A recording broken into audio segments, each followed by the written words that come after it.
رسول اللہ صلی اللہ علیہ وآلہ وسلم سے دریافت کیا گیا، کون سا عمل سب سے افضل ہے؟ آپ صلی اللہ علیہ وآلہ وسلم نے فرمایا، اللہ اور اس کے رسول پر ایمان لانا۔ کہا گیا، اس کے بعد کون سا؟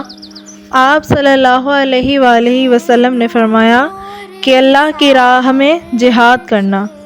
کہا گیا، پھر کیا ہے؟ آپ صلی اللہ علیہ وآلہ وسلم نے فرمایا، حج مبرور۔ صحیح بخاری حدیث نمبر 26۔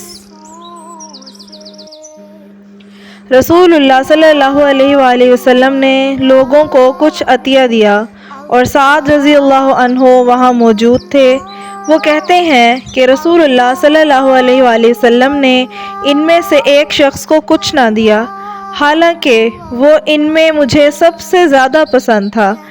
میں نے کہا، حضور آپ نے فلاں کو کچھ نہ دیا، حالانکہ میں اسے مومن گمان کرتا ہوں۔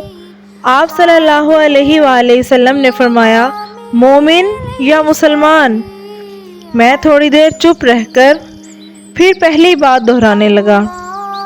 نبی صلی اللہ علیہ وآلہ وسلم نے بھی دوبارہ وہی جواب دیا۔ پھر آپ صلی اللہ علیہ وآلہ وسلم نے فرمایا، اے سعد، باوجود یہ کہ ایک شخص مجھے زیادہ عزیز ہے، پھر بھی میں اسے نظر انداز کر کے کسی اور دوسرے کو اس خوف کی وجہ سے یہ مال دے دیتا ہوں کہ وہ اپنی کمزوری کی وجہ سے اسلام سے پھر جائے اور اللہ اسے آگ میں اوندا ڈال دے۔ صحیح بخاری حدیث نمبر 27۔